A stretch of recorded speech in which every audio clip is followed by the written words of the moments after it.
Coloque a mão no coração, feche os seus olhos.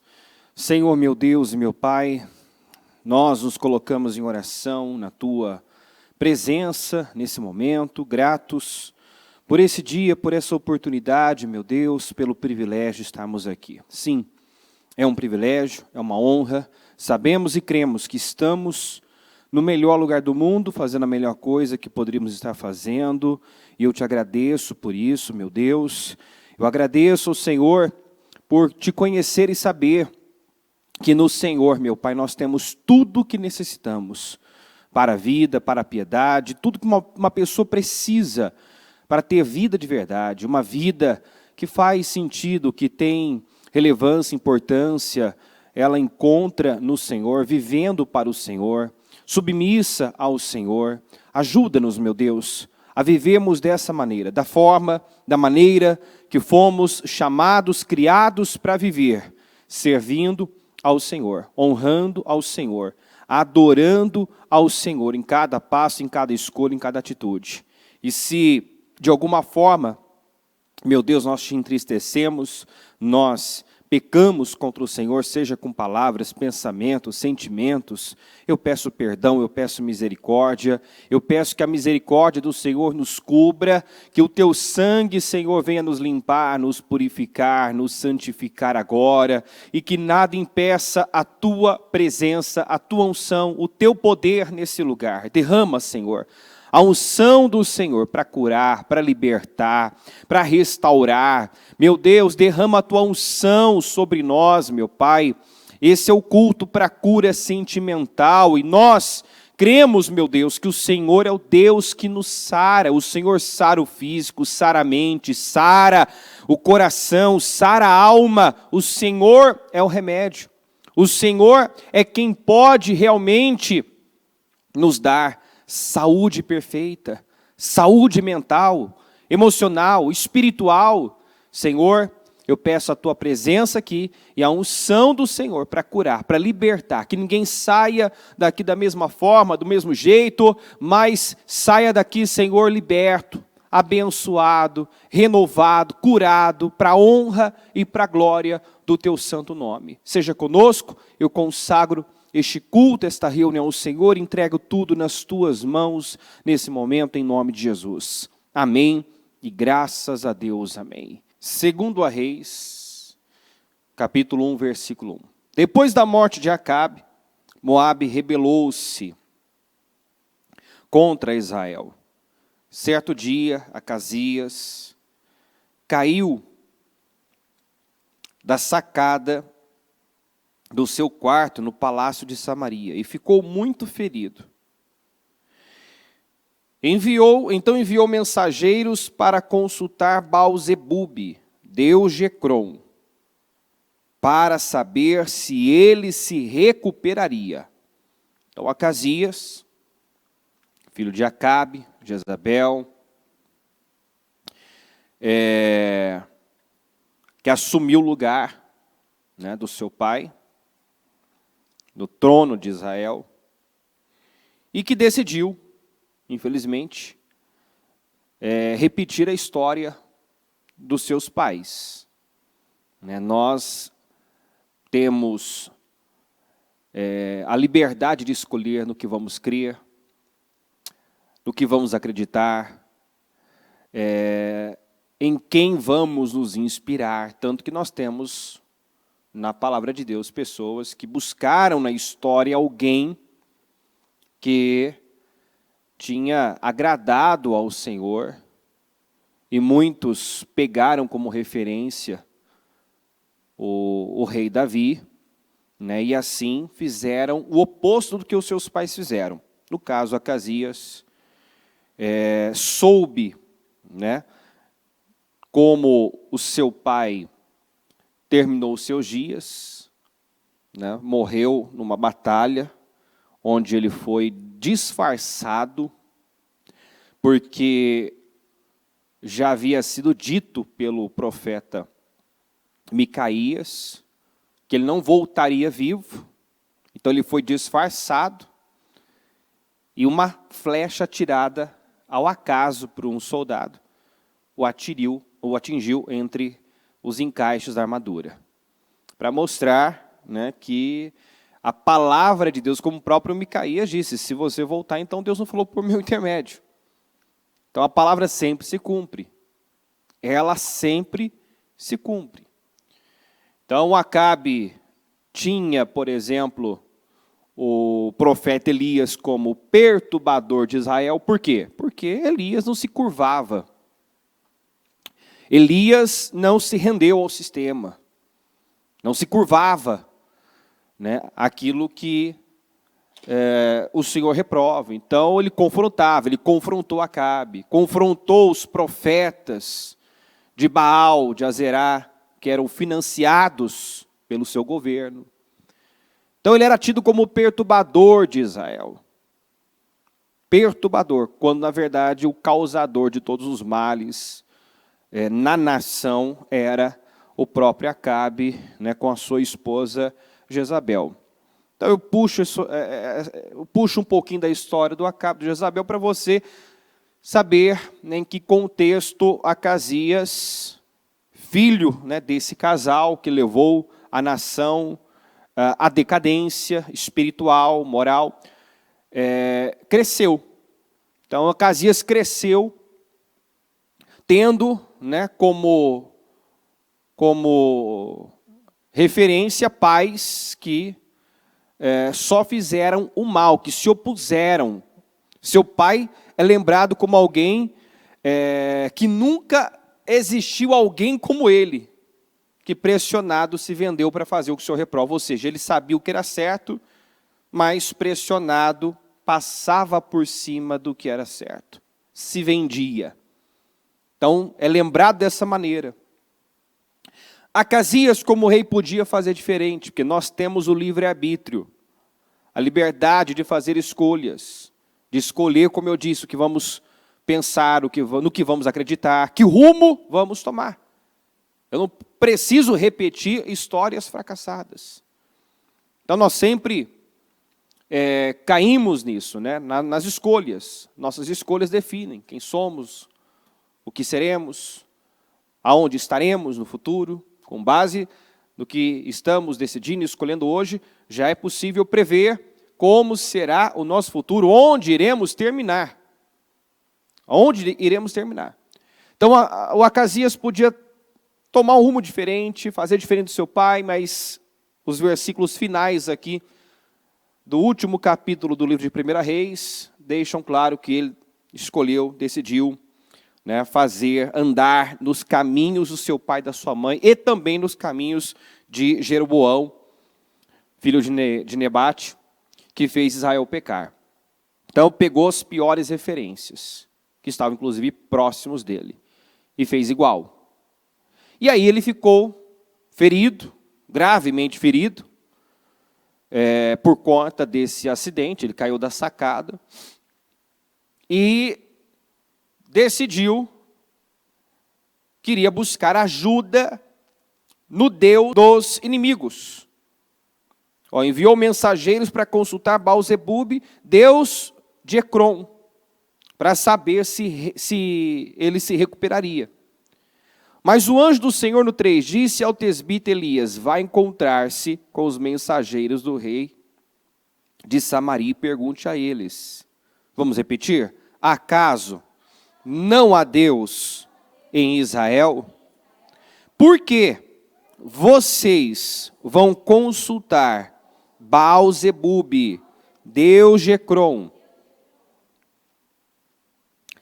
Se o anjo mandou o Elias se encontrar com os mensageiros e questioná-los, é porque todas as vezes que nós temos a oportunidade de recorrer a Deus e recorremos a outra coisa, a outras pessoas, nós estamos ofendendo a Ele.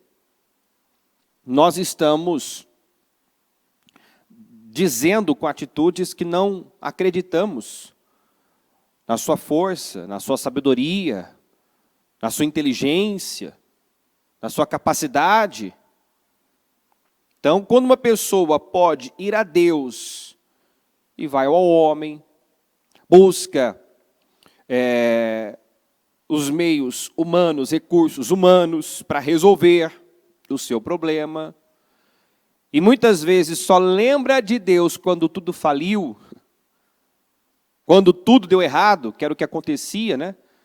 Muitas vezes aconteceu isso, quando tudo falhava, aí o povo se voltava para Deus. Inclusive, aqui eu já puxo aqui essa referência de Juízes 10,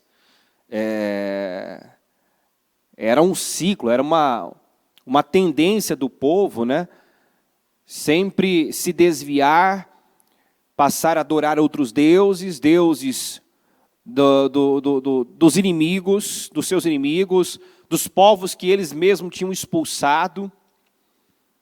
Mas quando tudo falhava, se voltavam para Deus, e Deus, nessa ocasião, disse: recorram aos seus deuses. Olha só, Juízes 10:6 diz assim: mais uma vez os israelitas fizeram o que o Senhor reprova, serviram aos Baalins, às imagens de Astarote, aos deuses de Arã, aos deuses de Sidom, aos deuses de Moabe, aos deuses dos Amonitas e aos deuses dos filisteus. E como os israelitas abandonaram o Senhor e não mais lhe prestaram culto, a ira do Senhor se acendeu contra eles.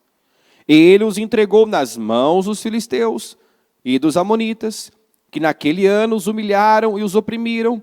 Durante 18 anos oprimiram todos os israelitas do lado leste do Jordão, em Gileade, terra dos amorreus.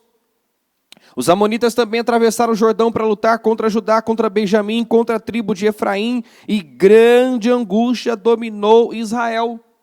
Então os israelitas clamaram. Então depois, que tudo falhou, tudo faliu, e depois de 18 anos de opressão, aí se voltaram para quem realmente podia socorrê-los e livrá-los. Então tem gente que é assim. Olha a cegueira. Olha a cegueira.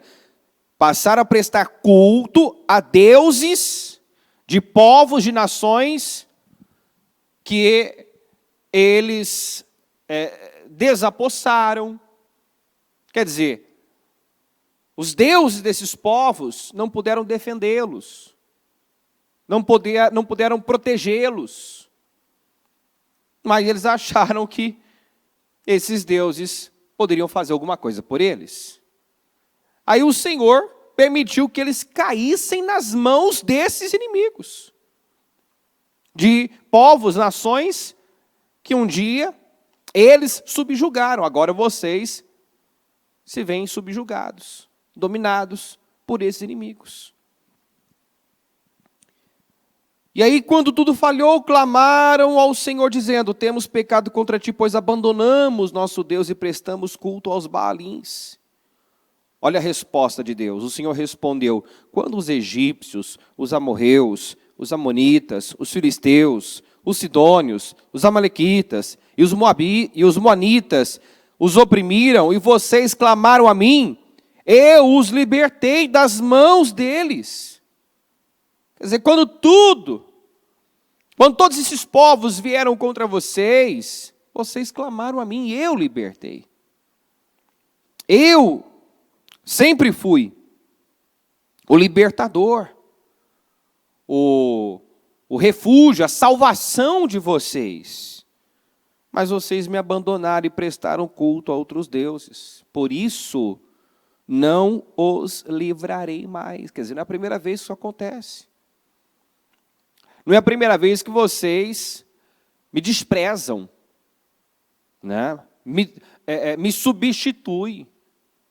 Ao invés de confiar em mim, recorrerem a mim, recorrem a deuses que nada puderam fazer pelo seu próprio povo. Vai fazer alguma coisa por vocês?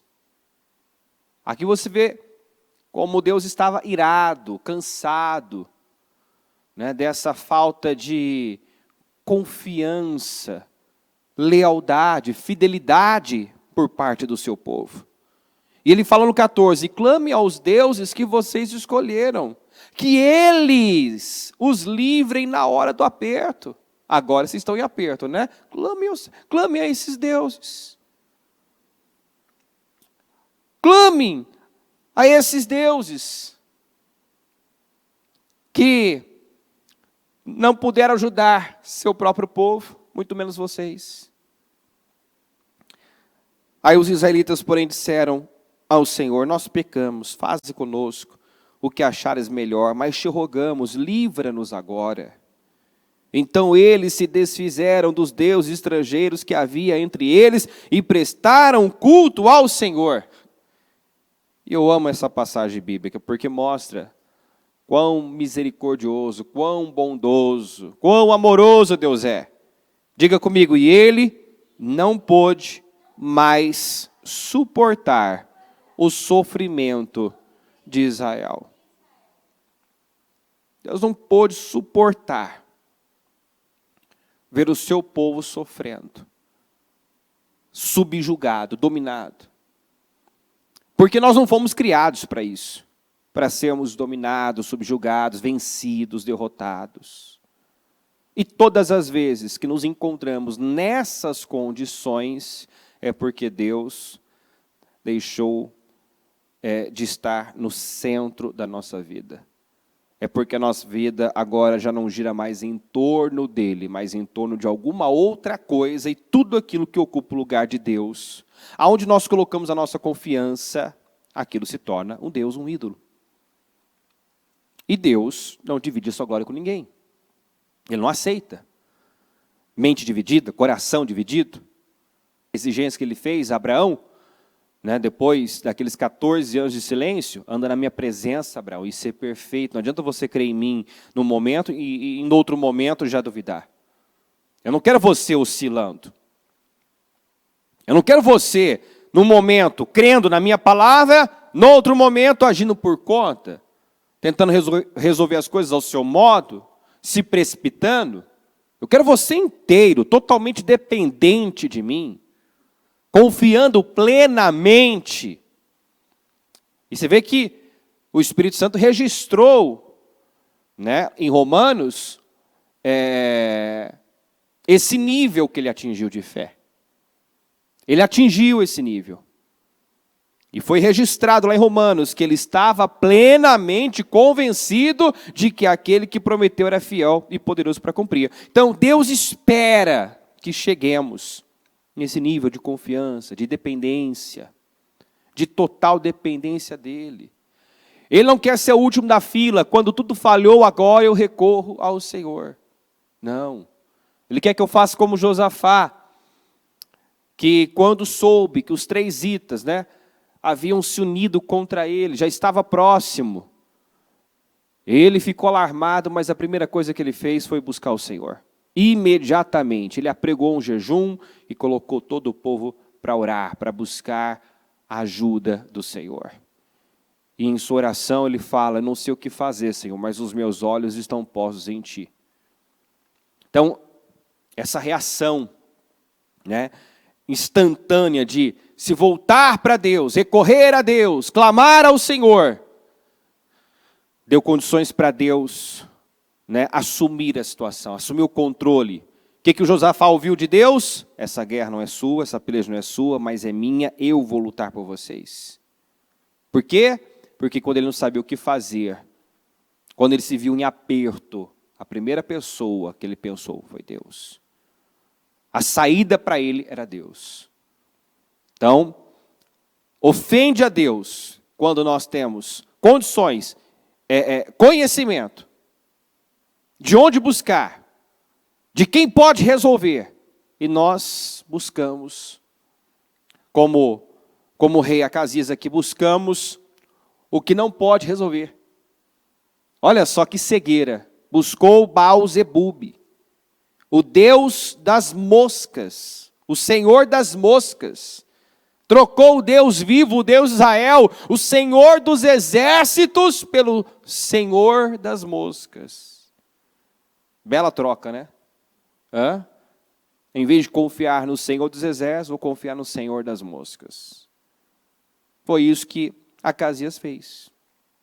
E o Senhor mandou o tesbita ir lá e questioná-lo. Por quê? mandou mensageiros para consultar Baal-zebub, deus de Ecrón? Não tem Deus em Israel?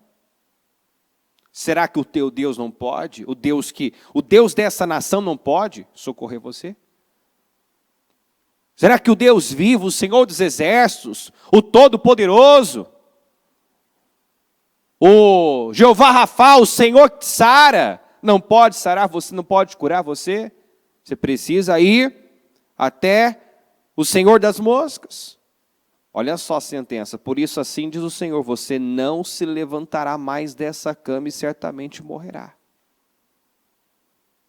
Diante de uma palavra dessa, não era para o sujeito estremecer, se humilhar, fazer igualzinho o povo fez aqui em Juízes, porque quando Deus disse, clamem aos deuses que vocês escolheram, porque eu não vou mais livrar. Toda vez é assim. Vocês lembram de mim, né? Em última instância. Eu não sou o primeiro da lista, o último da lista. Então, quer saber? Busquem os seus deuses. Busquem os deuses dessas nações que nada puderam fazer por elas. E muito menos fará por vocês. Aí o que o povo respondeu aqui em Juízes? Ele disse assim, nós pecamos. Faze conosco o que achares melhor. Mas te rogamos, livra-nos. Em outras palavras, o Senhor tem razão, nós somos uns tontos mesmo.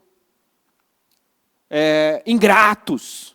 Nós somos ingratos, nós somos tontos. O Senhor tem toda a razão. Só que é o seguinte, Deus. O Senhor é a única saída que nós temos. Nós te rogamos.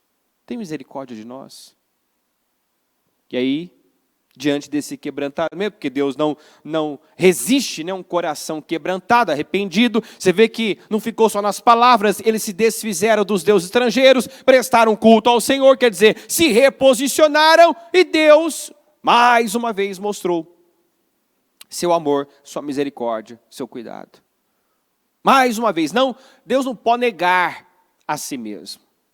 Ele não criou o seu povo para sofrer. Ele não quer o seu povo sofrendo. Como diz em Joel, o meu povo não será mais envergonhado para sempre. Deus não chama o seu povo, Deus não nos chamou para viver uma vida derrotada. E quando nós nos posicionamos, como Ele espera, uma obediência radical, total dependência, coração humilde, quebrantado, arrependido, tomamos as decisões que nós temos que tomar, nos desfazemos, né, de deuses estrangeiros, nos arrependemos, Ele nos livra. Deus não suportou ver o sofrimento e mais uma vez, livrou o povo, socorreu o seu povo. Então Deus está sempre pronto, a sua mão, como diz em Isaías 59, seus ouvidos estão tapados, nem suas mãos estão encolhidas. Mas o que impede muitas vezes Deus de operar são as nossas transgressões, a nossa incredulidade. Eu até digo que creio em Deus, mas estou recorrendo a outros deuses. Eu digo que o Senhor é o meu refúgio, a minha fortaleza, mas eu busco ajuda de ímpio, busco ajuda de homem, confio muitas vezes mais na palavra do homem do que na palavra de Deus. Então isso ira Deus. Deus ficou irado e mandou o tesbita lá, Elias, ir lá e confrontar. 5. Quando os mensageiros voltaram ao rei, ele lhes perguntou, por que vocês voltaram? Eles responderam, um homem veio ao nosso encontro e nos disse, voltem ao rei que os enviou e digam-lhe, assim diz o Senhor, acaso não há Deus em Israel? Por que você mandou consultar Baal-zebub, deus de Ecrón? Por isso você não se levantará mais dessa cama e certamente morrerá. Os mensageiros transmitindo, né, a mensagem do profeta. O rei lhes perguntou, como era o homem que os encontrou e lhes disse isso? Quando ele recebeu a mensagem, ele já perguntou, quem é essa pessoa? Quem é esse homem? Como era ele? Eles responderam, ele vestia roupas de pelos e usava um cinto de couro. Diga comigo, o rei concluiu. Era o tesbita Elias. Então, só pela descrição de como ele se vestia. É o presbítero Elias. Quer dizer, ele conhecia Elias. Elias era conhecido. Não tinha como não saber quem era Elias. Provavelmente, Acasias viu quando este homem, esse profeta, esse homem de Deus, desafiou sozinho os profetas de Baal e os profetas de Azerá. E os matou após Deus responder com fogo e mostrar quem é o verdadeiro Deus. Então, estamos falando de um rei que sabia quem era o Deus vivo, quem era o profeta Elias, mas que decidiu andar nos caminhos do seu pai. Fechar-se para Deus. Fechar-se para o único que poderia, socorrê-lo num momento como esse. Porque ele estava gravemente ferido. Ele precisava de uma intervenção divina, mas somente Deus poderia curá-lo. E a repreensão do profeta mostra que Deus esperava que ele recorresse. Quem sabe se esse acidente não foi algo até permitido por Deus? Porque às vezes Deus permite situações, como eu ouvia de alguém ainda na segunda-feira, que ela dizia, quando as coisas melhoram a gente relaxa. Mas quando a coisa aperta, a gente sabe onde recorrer. Aí a gente volta para a igreja, a gente busca Deus. Mas a gente é assim. Eu falei, não, você tem sido assim, mas você pode quebrar esse padrão.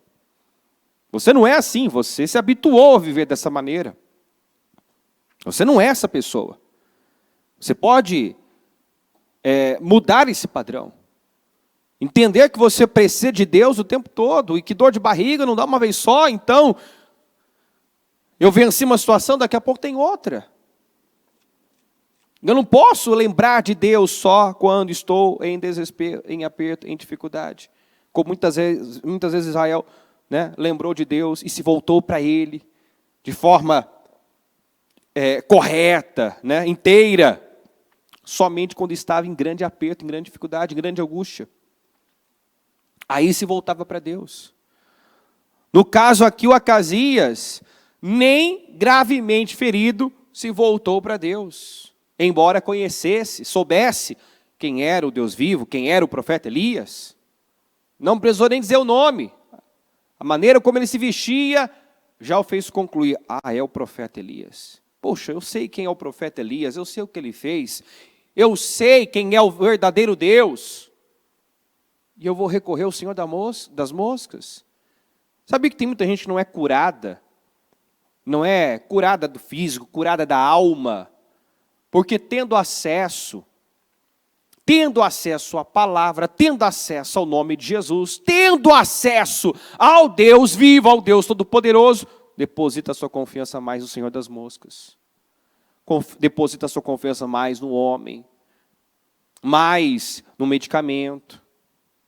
Quantas pessoas que chegam e dizem, é que eu sou dependente de medicamento. Não, você não é dependente, você se tornou dependente. Alguém disse que você teria que fazer uso desse medicamento para o resto da vida, para poder dormir, para poder se controlar, e você acreditou nisso. E você abraçou essa sentença como uma verdade. Você aceitou isso, você comprou essa mentira que por você comprar, acreditar, tornou-se uma verdade. Então você não é, Deus não nos fez. E ainda que já no ventre materno você fosse diagnosticado com uma enfermidade, quantas vezes nós já vimos isso? Ainda a bispa recentemente trouxe aqui o exemplo de alguém que era estéril, gerou e recebeu um diagnóstico e ela mandou dizer não.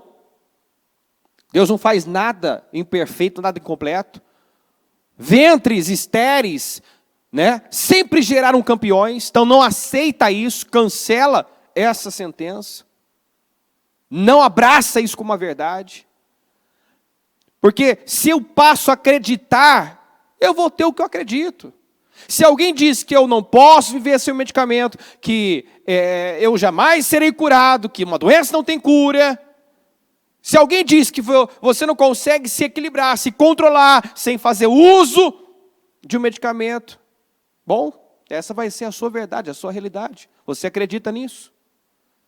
Mas se você acreditar no que a palavra de Deus diz, e a palavra de Deus diz que você tem tudo que diz respeito à vida, já foi dado a você, tudo que diz respeito à vida é piedade. Então o que você precisa para ter vida, e vida de qualidade?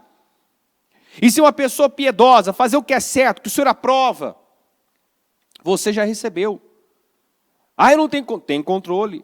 Eu não consigo perdoar. Deus te deu o espírito de amor.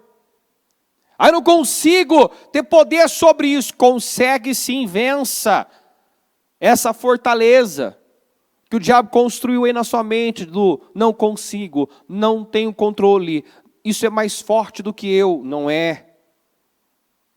Não é você. Deus nos fez fortes. Você é mais forte do que você pensa. Tem mais força e poder do que pensa, do que imagina. Mas o diabo consegue nos subjugar quando pensamos de acordo com ele, os seus pensamentos.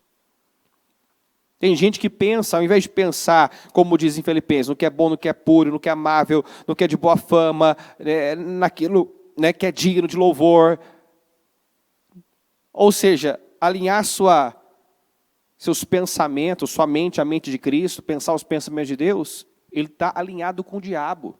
O diabo lança aquele pensamento, sopra na mente dele, você não pode, isso é mais forte que você não tem controle. E ele não só pensa como verbaliza,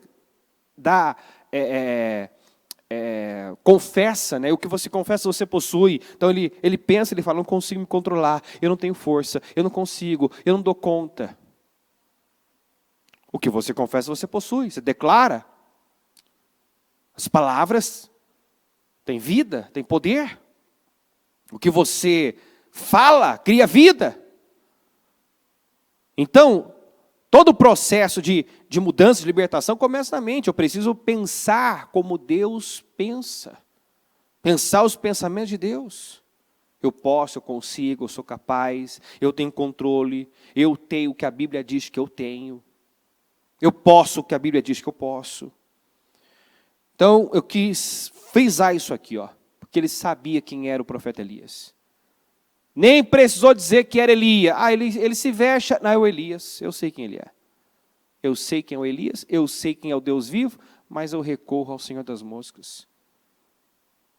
Tem gente que sabe que Deus cura câncer, cura síndromes, cura qualquer doença, porque Ele se apresenta como o Senhor que sara. Só que aí se você fala para a pessoa, clama o sangue de Jesus, se unja, ora, abra um jejum, luta contra isso, luta, expulsa isso em nome de Jesus. Faz um propósito, vamos orar juntos, 7 dias, 7 semanas, vamos orar, vamos expulsar. Ele é capaz de seguir uma receita à risca, põe lá para despertar o celular, porque não pode passar o horário, ele vai à risca a receita. Mas ele não segue à risca uma direção espiritual. Se unja todos os dias, ore, medita na palavra de noite. Mas isso aqui vai me curar? Bom, como eu disse para uma pessoa recentemente, você está aí há mais de quantos anos? Quase 20 anos tratando, resolveu o seu problema com medicamento? Resolveu, né? Pois é, então vamos tratar da forma que funciona. Faz a fé o remédio, faz da palavra de Deus o seu remédio, porque a própria palavra diz que ela é vida, é saúde para todo o nosso ser. Pessoas depressivas, pessoas com síndrome do pânico, pessoas que estão com medo, pessoas sem equilíbrio. Elas não precisam, de um medicamento para fazer o papel dela. Ela precisa assumir responsabilidade sobre a sua vida. Meditar na palavra de noite, confessar a palavra, trazer à existência o que não existe, através da fé, declarando, eu estou curado. A palavra de Deus diz que o Senhor já levou sobre si as minhas dores, e eu tomo posse da minha cura. Ela precisa assumir responsabilidade, porque quando você está ansioso, está preocupado, está nervoso, está irado, e você busca um medicamento para se controlar, você está delegando uma responsabilidade que é sua. O Senhor diz: irai-vos e não pequeis. Não se põe o sol sobre a vossa ira, ou seja, domine isso antes que o sol se ponha, antes que o dia acabe. Resolva isso, resolva essa questão, domine esse sentimento. Se Deus disse lá para Caim, no início de tudo, ó, o pecado está à porta, ele quer te dominar, mas você, ele quer te conquistar, mas você deve dominá-lo. Significa que o homem tem condições de dominar, gerenciar suas emoções. Recebeu poder para isso. Diga: eu recebi poder para dominar, para governar. Diga: Deus me deu espírito de equilíbrio, autocontrole. Só que é mais fácil. É mais fácil lá tomar um medicamento do que você dobrar os joelhos, orar, expulsar e repreender, e clamar o sangue de Jesus, e travar muitas vezes uma guerra na sua mente. Porque dependendo do tanto que o mal já avançou, realmente é uma guerra, é uma luta. A pessoa sai da igreja, já vem a seta, já vem os pensamentos, você não pode, você não vai vencer. E o diabo traz preocupações, traz situações, lança aquele medo, e se isso acontecer? E ela precisa fazer o quê? Ela precisa voltar a sua mente para a palavra, ela precisa mudar o foco, ela precisa crer no que está escrito, declarar o que está escrito, porque eu falo, declaro, eu possuo. Quantas vezes eu já terminei de orar para uma pessoa, de expulsar, né, um demônio na vida da pessoa, e a pessoa, quando volta assim, ela já quase que instantaneamente começa, ai meu Deus, aquela preocupação, aquele medo, o diabo lança aquele medo. E o medo é uma porta de entrada. Se você teme, você abre uma porta. O Jó traiu muita coisa para a vida dele pelo medo. Coisas terríveis. Tudo que ele viveu entrou por essa porta que ele abriu, o medo. Ele atraiu pelo medo. Ele mesmo confessa isso: o que eu temia, o que eu receava, me sobreveio. Então, se você tem medo, você não pode mais dizer eu tenho medo. Você tem que declarar o contrário. Eu não tenho medo. Deus não me deu o espírito de covardia, de medo. Você tem que declarar: eu sou forte, eu tenho coragem. Se em algum ponto, em alguma área você não tem controle, não tem domínio, você precisa agora começar a declarar: eu tenho controle, eu tenho domínio. Se tem algo que te domina, você não pode mais dizer, eu não consigo. Não, eu já tenho controle sobre isso. Eu domino sobre isso. Eu domino sobre a mentira. Eu domino sobre a imoralidade. Eu domino sobre os vícios. Eu domino sobre o orgulho. Você não pode mais, eu sou assim mesmo, eu sou fraco mesmo, eu não consigo me controlar mesmo. Não, você não pode mais dar vida ao mal, ao que é mal. Você tem que confessar a palavra. Vamos continuar e concluir aqui. Em seguida mandou um oficial com 50 soldados procurar Elias. O oficial o encontrou sentado no alto de uma colina. Ele disse: homem de Deus, o rei ordena que tu desças. Elias respondeu ao oficial: se sou homem de Deus, que desça fogo do céu e consuma você e seus 50 soldados. E desceu fogo do céu e consumiu o oficial e os seus soldados. Depois disso, reenviou outro oficial com mais 50 soldados. E ele disse a Elias: homem de Deus, o rei ordena que tu desças imediatamente. Já era um total aí de 102 homens enviados pelo rei para capturar, para prender o Elias. E pela segunda vez, respondeu Elias: se sou homem de Deus, que desça fogo do céu e consuma você e seus 50 soldados. De novo o fogo de Deus desceu do céu e consumiu o oficial e seus soldados. Então, esse rei estava acumulando perdas.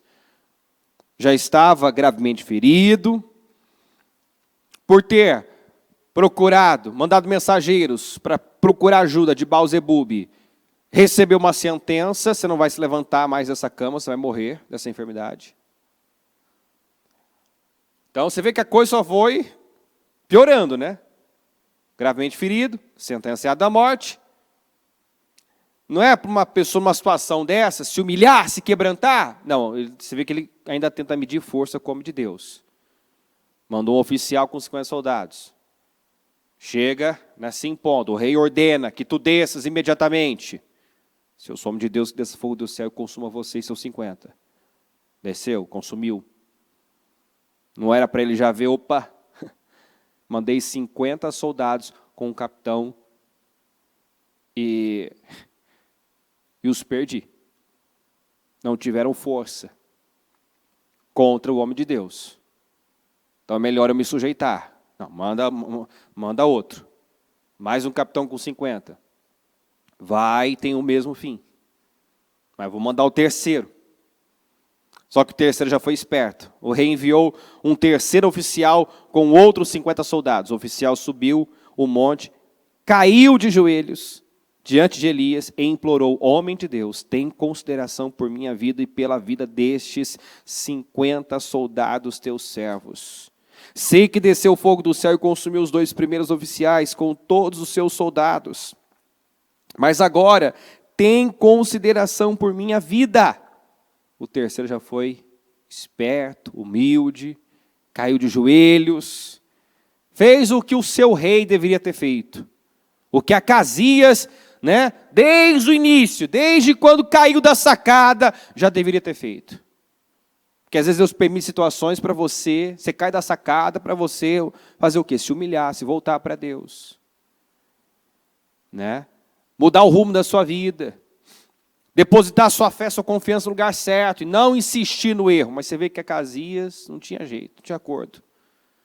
Parece que estava disposto, e estava mesmo, a manter o padrão errado até o fim. A ir contra Deus até o fim. E quem perdeu com isso? Ele mesmo, perdeu a vida. O anjo do Senhor disse a Elias: acompanhe-o, não tenha medo dele. Então Elias se levantou, desceu com ele e foi falar com o rei. Ao chegar, disse ao rei: assim diz o Senhor: acaso não há Deus em Israel? Por que você mandou consultar Baal-zebub, Deus de Ecrom? Por isso você não se levantará mais dessa cama e certamente morrerá. Observe que é a terceira vez. É a terceira vez que ouvimos esses questionamentos. E quando algo é enfatizado na palavra de Deus, é para mostrar a importância que isso tem. Para mostrar a relevância disso. Então, primeiro foi dito aos mensageiros. Os mensageiros passaram a mensagem para o rei Acasias. E agora o próprio Elias dizendo: acaso não há Deus em Israel? Quer dizer, firmando isso. Ele morreu sabendo do porquê morreu, porque não buscou a Deus. Ele ouviu 3 vezes. Aliás, 3 vezes foi dito isso. Nessa leitura. Ouviu da boca dos mensageiros, depois ouviu da boca do profeta. Acaso não tem Deus em Israel? Para você buscar o Senhor das moscas? Então você não vai se levantar dessa cama, certamente morrerá. O que aconteceu? Acasias morreu conforme a palavra do Senhor anunciada por Elias. Era para terminar assim? Não. Poderia ter sido diferente? Sim. Mas ele não se humilhou. Ele deveria ter tido a atitude do terceiro oficial, ter caído de joelhos, ter se humilhado. Você vê que quando a pessoa se quebranta, se humilha, ela alcança misericórdia. Ela alcança. O terceiro oficial já caiu de joelhos, implorou por sua vida e se salvou. E livrou os 50 soldados que estavam sob a sua liderança. teve um resultado diferente. Né? Podia ter sido mais um subserviente. Estou cumprindo ordem. Espera aí, o rei está fora de si, o rei não sabe o que está fazendo.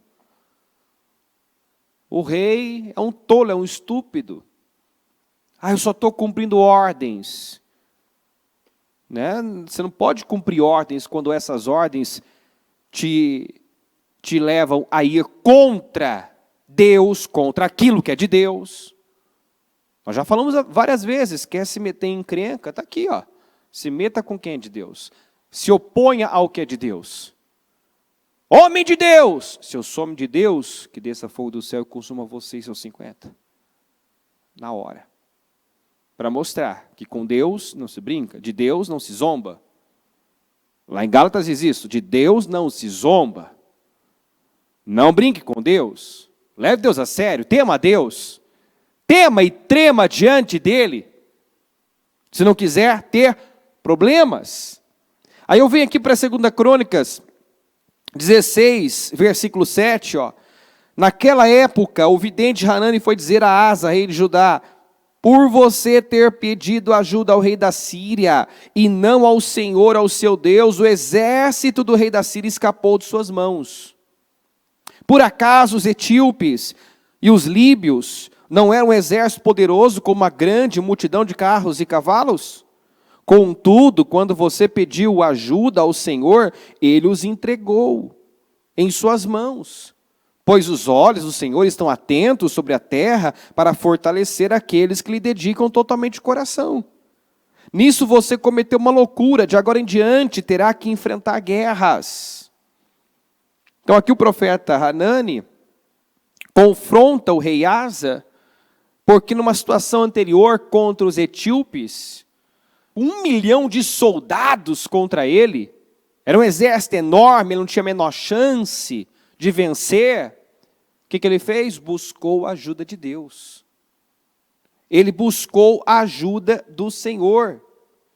Eu não peguei aqui o texto, mas você vai ver no 11, ele clamando aqui, ó, Senhor, no 14:11, Senhor, não há ninguém como tu para ajudar os fracos contra os poderosos. Ajuda-nos, ó Senhor, ó nosso Deus, pois em ti, vamos repetir, pois em ti pomos a nossa confiança. Então, diante do exército etíope, essa foi a atitude dele. Senhor, nos ajuda. Não há ninguém como o Senhor para ajudar os fracos, que no caso, né, era eles. Humanamente falando, nós somos fracos, somos impotentes diante do exército etíope. Mas não há ninguém como o Senhor para ajudar os fracos contra os poderosos. E nós colocamos a nossa confiança em Ti. Ó Senhor, Tu és o nosso Deus. Não deixes o homem prevalecer contra Ti. O que aconteceu? O Senhor derrotou os etíopes. Diante de Asa e de Judá. Os etíopes fugiram. Se dispersaram de tal forma, caíram tantos, né? Que não conseguiram se recuperar, diz a Bíblia. O Senhor derrotou, o Senhor foi com ele. Aí, numa situação posterior, o que se espera de alguém que tem experiência com Deus? Que sabe o que funciona? Que faça aquilo que funcionou, porque se já funcionou uma vez, vai funcionar de novo. Não. Ele foi buscar a ajuda do rei da Síria, já ouviu de cara, esse rei escapou das suas mãos. Era mais um que você ia vencer. Mas se for fazer aliança com ele, então você perdeu essa vitória. E ainda, né, foi repreendido dessa forma. Você esqueceu que lá atrás você buscou a ajuda de Deus? Você dependeu dele e ele socorreu? Por quê? Agora, depender, né, do natural, da força do braço. Você cometeu uma loucura. De agora em diante vai ter que enfrentar guerras. De agora em diante terá que enfrentar guerras. 10. Asa irritou-se contra o vidente por causa disso. Ficou tão indignado que mandou prendê-lo. Nessa época, Asa oprimiu brutalmente alguns do povo. Você vê que ele já não era mais o mesmo, seu coração tinha mudado para pior. Porque no início você vê ele quebrantado, humilde, agora sendo recebendo direção de Deus e seguindo. Agora, você vê que ele já ficou irritado, indignado, mandou prender o profeta. Aí termina assim, ó. 11. Os demais acontecimentos do reinado de Asa, do início ao fim, estão escritos nos registros históricos dos reis de Israel e Judá. No 39º ano do seu reinado, Asa foi atacado por uma doença nos pés. 39º. Embora sua doença fosse grave, diga comigo, não buscou a ajuda do Senhor, mas só dos médicos. Então, é pecado buscar a ajuda dos médicos? Não. Esse texto deixa claro. O erro fatal, muitas vezes, é você depender somente do natural. Depender de homens. Colocar sua confiança em homens. Em recursos humanos, falíveis, limitados. Então, embora a doença fosse grave, não buscou a ajuda do Senhor, mas só dos médicos. Esse é o problema, buscar a ajuda só dos médicos. E tem gente da igreja que depende só do natural, busca só o natural. Até diz que ora, que busca, mas a confiança está no natural, por isso não vive o sobrenatural. O que aconteceu?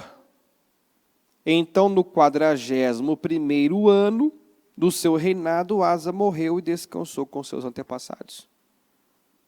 Então, a doença nos pés surgiu quando ele, no 39º ano, quer dizer, ficou 2 anos doente, tentando, né? Ele ficou 2, tem gente que fica anos da vida só tratando de forma natural uma situação que é totalmente espiritual. E tratando-se de problemas emocionais, tudo, na verdade, espiritual. Mas as pessoas precisam entender que depressão, ansiedade, tristeza, amargura, medos, tudo isso é reflexo de uma vida sem Deus. Da ausência da presença de Deus. É uma pessoa que às vezes até está dentro da igreja, mas não conhece a Deus, não se relaciona com Deus. É só você olhar para os discípulos, os apóstolos, os primeiros cristãos, os cristãos da igreja primitiva. Quanta pressão. Você não vê nenhum doido, nenhum louco, nenhum perturbado. O Paulo sofreu naufrágio, foi lá fazer uma fogueira, uma cobra, né, venenosa, gruda na sua mão. Os habitantes começam a chamá-lo de assassino. Todos esperavam que ele fosse inchar, cair duro e morrer. E aquele homem agiu como se nada tivesse acontecido. Não foi abalado. Só de você sobreviver ao naufrágio, imagina, estar no meio do oceano. O que passa pela cabeça de uma pessoa que está lá, no meio do oceano. Então, o Senhor espera que nós confiemos nele, verdadeiramente, façamos dele nosso refúgio. Nós precisamos conhecer a Deus intimamente, porque quem conhece Deus intimamente tem paz, tem alegria, tem equilíbrio, tem domínio próprio, que é a virtude, né? Domínio próprio é a virtude do fruto do Espírito. Se o Espírito de Deus está em mim, então eu tenho domínio, tenho autocontrole. Eu domino, eu não sou dominado por pensamentos, sentimentos. Então está faltando o quê? Está faltando as virtudes do fruto do Espírito que você passa a obter vivendo pelo Espírito, andando no Espírito, sendo cheio do Espírito Santo, estreitando a sua relação com Ele, orando mais, buscando mais, meditando mais na palavra. Então, eu diria para pessoas que estão aí lutando com problemas emocionais, ansiedade. Essa semana foi postado no canal da Bispa, do Telegram, um trecho de um culto antigo já, de alguns anos atrás, a Bispa, ela falando sobre bipolaridade. Quem assistiu? Quem viu? E ela falava, né, que bipolaridade é uma possessão. É uma possessão, é uma atuação maligna. É demônio agindo. Mas se você buscar os meios naturais, você vai tratar algo espiritual de forma natural, e vai acontecer o que a gente costuma ver, pessoas que estão há anos ali. Já se tornaram dependentes de um medicamento, as doses só vão aumentando, quando um medicamento já não funciona mais, muda para outro, né? E muda para outro, e os efeitos colaterais vai devastando a vida da pessoa. Então, faça o que funciona. A Bíblia diz em Filipenses 2:9, por isso Deus o exaltou à mais alta posição e lhe deu o nome que está acima de todo nome, para que ao nome de Jesus se dobre todo o joelho, nos céus, na terra e debaixo da terra. O nome de Jesus é poderoso.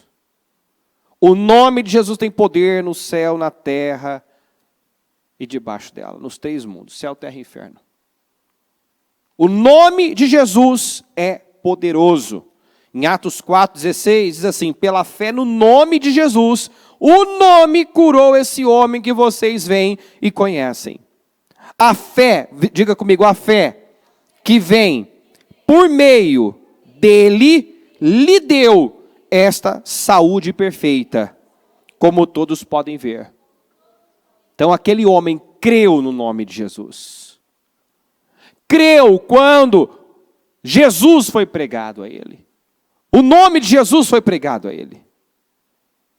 Ele creu no nome. E o nome, pela fé no nome de Jesus, o nome curou esse homem que vocês veem. O próprio Senhor Jesus disse que em nome dele nós expulsaríamos demônios. Curaríamos enfermos. Em nome dele. Os sinais seguirão os que crerem. Em meu nome vocês vão expulsar demônios, curar os enfermos. Se beber alguma coisa mortífera, não lhes fará mal algum. Então, há poder no nome de Jesus. E os sinais seguem os que crerem. Quando esse homem creu no nome, a fé que vem por meio dele, quer dizer, ele creu. Ele creu. E através da fé no nome, ele obteve saúde perfeita, diz a Bíblia. Saúde perfeita. Deus quer que você tenha saúde física, mental, emocional. Deus quer que você seja uma pessoa saudável. Tenha domínio sobre pensamentos, sentimentos. Há uma margem para você sentir raiva, sentir ira. O Senhor dá uma margem. Você pode sentir, nós sentimos, podemos sentir tristeza, mas precisamos rapidamente levar cativo pensamento, sentimento a Cristo. Não deixar que aquilo nos domine. Porque uma pessoa dominada por sentimento só faz bobagem, perde o controle, o mal passa a controlá-la através de sentimentos. Passa a controlar. Tem personagens da Bíblia que o diabo passou a dominar e fez isso através de um sentimento plantado e que a pessoa alimentou. Saul é um grande exemplo disso. Aquele ciúmes cresceu, tornou-se um ódio, uma obsessão. O diabo só lançou a seta, ele foi alimentando, aquilo tomou a vida dele de tal forma que todas as suas ações, decisões eram baseadas naquele sentimento de raiva, de ódio por Davi. Um ódio gratuito. Então o ódio controlou a vida daquele homem. O ódio controlou. Então se irar, não é pecado. Pecado é você tomar decisões com base na ira. Está entendendo? E isso é pecado. Quando você dá vazão à sua ira. A ira não produz a justiça de Deus. Por isso, sinta, mas não deixe que isso domine você. Você domina a ira, domina a mágoa, domina a tristeza, domina o desânimo. Quem nunca sentiu desânimo? Se sentiu desanimado? Quem nunca? Mas você precisa crer que você tem poder sobre isso. Quem nunca sentiu medo? E nós já falamos que coragem não é ausência de medo. Coragem é você fazer o que você tem medo. O medo está lá, mas ele não te domina. O medo está lá. Tem uma voz lá dentro, né? E se não acontecer? E se eu cair? E se eu cair, o que eu faço? Eu piso mesmo assim. Né? E se eu afundar? Será que não passou isso pela cabeça? Será que isso não estava dentro do Pedro? E se eu afundar? Hã? Se eu começar a andar aqui, ó, será que não vai vir esse pensamento? E se eu cair? Hã? Então, coragem é você fazer o que você tem medo de fazer. Não é ausência de medo. O medo está lá, o sentimento está lá, mas ele não determina a sua atitude. Não controla você. Amém? Em nome de Jesus. Observe na sua vida o que é que você talvez tem tratado de forma natural e precisa entender que é espiritual, como a bispa disse nesse culto, bipolaridade é possessão. Essa falta de domínio, de autocontrole, precisa ser encarado como um problema espiritual. E buscar, né, em recursos espirituais a solução. Medita na palavra de noite. Ore mais. Peça ajuda, peça intercessão. Mas não dependa só da oração de alguém. Vem você orar. Você buscar, tira o foco do problema. Para de pensar intencionalmente no problema. Porque preocupação, nós sempre falamos, quem sabe preocupar, sabe meditar. Porque preocupação é pensar intencionalmente no problema. Que só traz ansiedade, nervosismo, inquietação. Agora, meditar na palavra é você pensar intencionalmente no que a palavra diz. Isso vai trazer o que para você? A palavra de Deus está cheia, diz a Bíblia, de fé, dela procede bom ânimo e perseverança. Então, quanto mais eu ouço, leio, medito a palavra, mais força, mais ânimo, mais coragem, mais energia, mais vida, mais saúde nós temos. Mais saúde. Então, se você realmente se disciplina dessa forma, sua saúde física, mental, emocional, espiritual é afetada. Você se livra de ansiedade, se livra de medos. Você passa a ter paz, segurança. Tem gente que confessa isso sempre. Que depois que começou a vir para a igreja, ouvir a palavra, deixar a palavra entrar, às vezes a situação não mudou nada fora, mas já mudou dentro dele. Antes ele não dormia, agora ele dorme. Antes vivia inquieto, aflito, agora ele tem paz, ele consegue trabalhar. Que a palavra entrou, agora ele está confiando em Deus, ele sabe que Deus vai agir, que Deus está no controle, que Deus tem o controle de tudo. Que Deus pode reverter situações. Então, em nome de Jesus, guarde essa palavra, faça de Deus o teu refúgio, não seja tolo, como Acasias, que sabia quem era o Deus de Israel, conhecia o Elias, mas foi buscar o Senhor das moscas. E eu mostrei para você o quanto que isso incomoda, isso ofende a Deus. Deus, ofendido com essa atitude do seu povo, chegou a dizer, agora busquem seus deuses. Mas vocês não fizeram dos deuses dos amonitas, dos filisteus, né? Os deuses de vocês? Clamem a eles. Busquem a eles. Você não acredita mais, né, no médico? Eu não estou dizendo que você não possa ir ao médico. A palavra é clara. Por que Asa morreu? Porque buscou só a ajuda dos médicos. Então Deus é a fonte do conhecimento. Ilimitado. O homem vai até um ponto. Deus deu sabedoria ao homem, mas a última palavra tem que ser de Deus. Se um homem, pelo seu conhecimento, diz que algo não tem jeito, aquilo não pode ser definitivo para mim. Se um homem, no seu conhecimento, diz que tal doença não tem cura, aquilo não pode ser definitivo para mim. Se o homem diz, o seu conhecimento, que você vai ter que depender o resto da vida desse medicamento, Ah, mas ele estudou para isso. Tá, e de onde vem todo conhecimento? Quem é a fonte de todo conhecimento? E se Deus está dizendo que Ele levou sobre si algumas enfermidades, não é mesmo? Algumas? Não. Todas. Será que inclui problemas emocionais? Ou só físicos? Então quer dizer que Deus cura a pessoa da ansiedade, da depressão, do toque, sim ou não? Cura ou não? Você acredita nisso? Ah, eu sou bipolar. Ainda a bispa falava nesse vídeo. Parte dessa bipolaridade de muitas pessoas tem a ver com hábito, ela se habituou. Ah, eu não consigo me controlar. Quantas pessoas que já provaram para si mesmas que conseguem se controlar sim? Basta ela estar diante de quem ela quer impressionar. É igual aquela historinha do casal que foi convidado para uma festa, uma coisa assim. E começou uma discussão terrível no carro, porque mulher é assim, né? Dá palpite o tempo todo, né?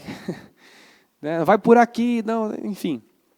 Começou aquela discussão, aquela briga, aquela briga, aquela contenda no carro. Chegaram na festa, de mãos dadas, sorrindo, né? Como se nada tivesse acontecido. Quer dizer, diante das pessoas, agiram com naturalidade. De quem queria impressionar, agiram com naturalidade. Então, todo mundo tem equilíbrio.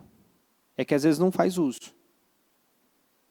Deixa, né, a emoção sair em forma de palavras, atitudes, reações.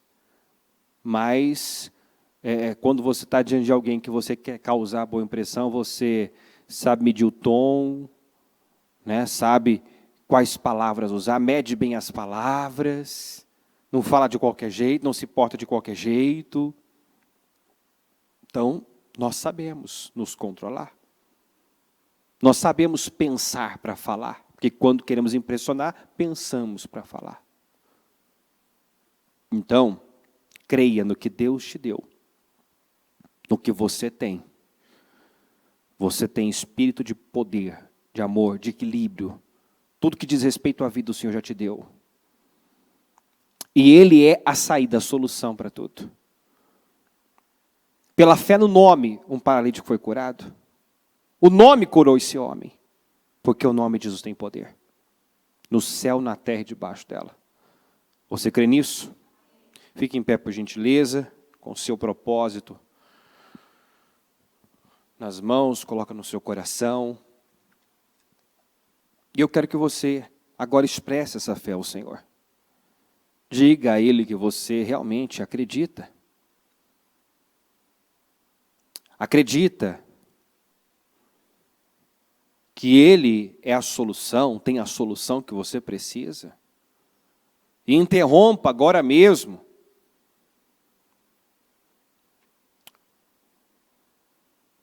essa busca por coisas falíveis. Chega de mente dividida e coração dobre. Por que Acasias morreu? Porque o próprio profeta Elias já tinha provado nos dias do seu pai Acabe quem é o verdadeiro Deus.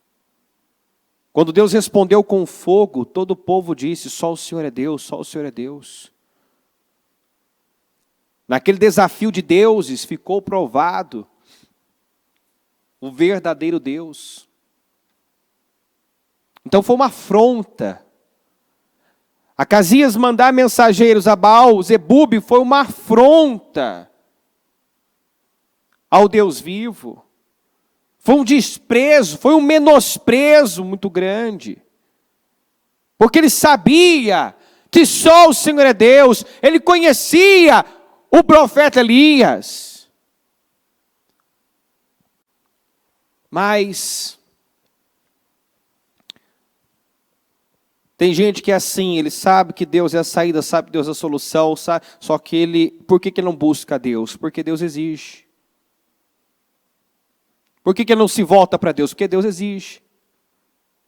Por que ele não se quebranta diante de Deus? Porque Deus exige. Deus exige entrega, comprometimento, renúncia, sacrifício, obediência, mudança de caráter. Então tem gente que prefere pagar caro, caríssimo na consulta, procurar os melhores especialistas, porque se eu tiver que ir para a igreja buscar a Deus, vou ter que mudar meu estilo de vida, mudar meu caráter, mudar minha forma de pensar. Isso dá muito trabalho. É mais fácil eu viajar o mundo, ir para fora, ir para o exterior, buscar os melhores médicos, porque eu não quero me submeter, eu não quero mudar o meu jeito de ser. Eu não quero me moldar a Deus, me moldar a palavra. É por isso que muitas pessoas não recorrem a Deus. Porque elas têm esperança de resolver suas questões sem ter que se humilhar, sem ter que se submeter, sem ter que se arrepender. É a esperança vã, tola de muitas pessoas. Eu vou sair disso sem que eu tenha que recorrer a Deus, porque se eu recorrer a Deus, eu vou ter que deixar isso, vou ter que abrir mão disso. E tudo aquilo que Deus pede para que você se livre, tire da sua vida, pare de fazer, são coisas que não são benéficas, que não abençoam a sua vida, só prejudicam a sua vida. Você não perde nada, está perdendo, na verdade, por não se submeter a Deus. Então, em nome de Jesus, faça como o rei Josafá. Se volte para ele, olhe para ele, busque a ele, faça dele a sua saída, o seu refúgio. Deus precisa ser o primeiro da lista, não o último. Ele não quer mais que o seu povo recorra a ele quando tudo falhou, quando tudo deu errado. Isso mostra que você não acredita nele. Então, em nome de Jesus, se posicione, caia de joelhos como aquele oficial, porque Deus não suporta um coração quebrantado, arrependido, humilde. Ele não suporta uma pessoa que se humilha diante dele, que reconhece que Ele é o Senhor. Reconheça que o Senhor é Deus, que Ele domina, que o poder é dEle, que nas mãos dEle está a força, o poder. Em nome de Jesus, faça dEle o teu refúgio, faça da palavra de Deus o teu remédio, faça do nome de Jesus a tua arma, da palavra de Deus a sua arma, e lute de forma espiritual. Eu quero que você agora, em nome de Jesus, comece a orar e repreender aquilo que você agora entende que deve ser lidado de forma espiritual. Se você vinha tratando algo de forma natural e entende que isso é totalmente espiritual, então usa as armas espirituais que o Senhor nos deu. Usa o nome de Jesus, começa a clamar o sangue de Jesus. Começa a clamar o sangue de Jesus sobre a sua vida, sua saúde, sua mente. Sua mente é perturbada, seu coração é dominado por sentimentos malignos, perversos, miseráveis. Começa a clamar o sangue de Jesus.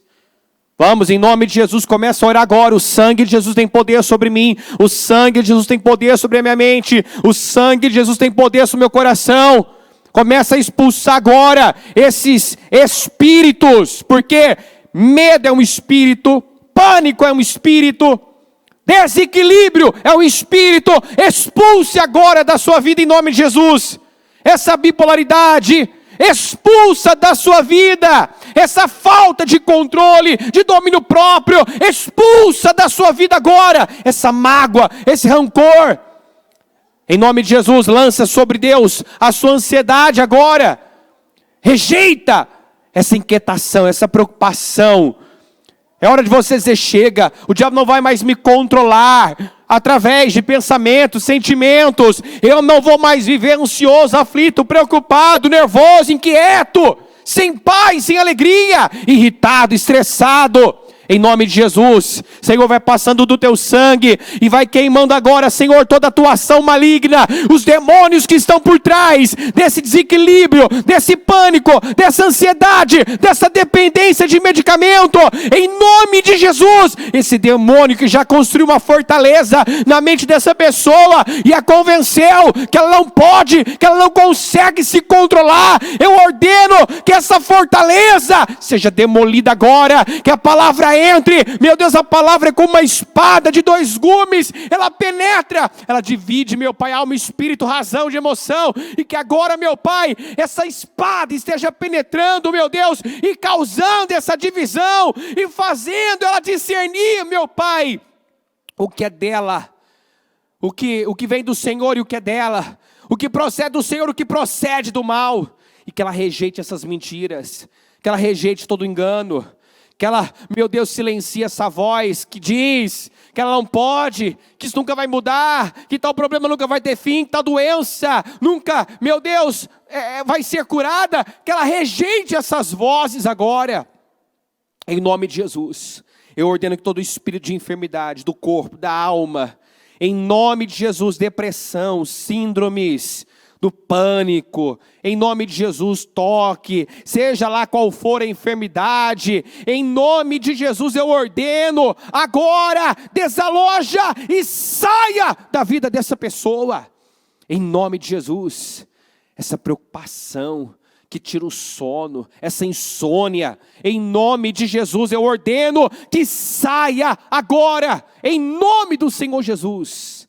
O sangue de Jesus tem poder sobre a vida dessa pessoa, sobre a mente dessa pessoa. Coloca a mão sobre a tua mente e começa a declarar que a sua mente é uma mente saudável, que a sua mente é sã, em nome de Jesus. Declara agora que você tem saúde mental, que você tem saúde, tem sanidade mental, que a sua mente é uma mente alinhada com a palavra, com a mente de Cristo. Em nome de Jesus, declara que você tem os pensamentos de Deus. Declara agora, eu tenho os pensamentos de Deus. Eu tenho domínio, eu tenho autocontrole, eu tenho sabedoria, eu tenho inteligência espiritual, eu tenho inteligência emocional. Em nome de Jesus, declara que você domina e não é mais dominado. Declara, porque aquilo que você declara, você possui. Aquilo que você confessa, você possui. Você, por tantas vezes já disse que não tem controle, que não consegue. Cancela essas palavras. Cancela, anula agora. Diga em nome de Jesus, eu cancelo essas maldições, essas sentenças que eu mesmo liberei. Eu não consigo perdoar, eu não consigo esquecer, eu não consigo me livrar disso. Você, talvez, já liberou muitas vezes essas declarações, essas sentenças sobre a sua própria vida. Começa a declarar, meu coração é limpo, eu já perdoei. Em nome de Jesus eu consigo perdoar, eu consigo esquecer, eu não vivo de passado. Declara isso, eu não vivo de passado, minha mente é sã, meu coração é um coração saudável, sem mágoa, sem rancor, sem ressentimento, sem ódio, sem vingança. Em nome de Jesus, Senhor, eu oro agora, meu Pai, para que o teu povo receba a cura. Meu Deus, que ela seja curada agora, que ela seja curada, meu Deus, desses problemas emocionais, desses traumas, Senhor, das dores, das injustiças que ela sofreu, que ela viveu, que ela receba a cura agora, que ela receba a tua presença, porque a tua presença, meu Pai, é a cura que precisamos. Uma pessoa cheia do teu Espírito Santo, é uma pessoa misericordiosa, bondosa, amorosa, tolerante, paciente, equilibrada, amável. Uma pessoa cheia do teu Espírito Santo, é como vemos, meu pai Felipe, meu Deus, Estevão, sendo apedrejado e orando, intercedendo pelos seus agressores, sendo apedrejado por nada e ainda intercedendo pelos seus agressores. Isso é o que a tua presença provoca, causa. Por mais que uma pessoa seja pressionada, espremida, dela vai sair o fruto do teu Espírito, vai sair amor, vai sair bondade, vai sair misericórdia, vai sair equilíbrio. Vem, Espírito Santo, e toma as nossas vidas agora, toma a vida do teu povo, que ela seja uma pessoa cheia do teu Espírito Santo, meu Deus, e que dela saiam as virtudes do teu Espírito, do fruto do teu Espírito. Em nome de Jesus, eu declaro o teu povo curado, saudável. Eu declaro, meu Pai, sentenças caindo por terra, diagnósticos sendo contrariados, ela sendo liberta de vícios, de dependência química, liberta, meu Pai, de medicamentos controlados. Eu tomo posse do teu povo curado, sarado, em nome do Senhor Jesus. Tomo posse, meu Pai, de saúde perfeita, como aquele homem que por crer no nome do Senhor recebeu saúde perfeita. E eu declaro cada um aqui curado, com uma saúde física, mental, emocional, espiritual perfeita. Em nome de Jesus, diga: eu creio nessa oração.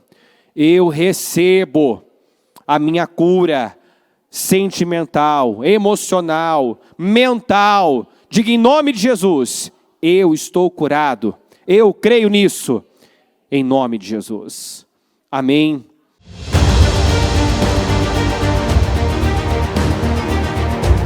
Nós precisamos de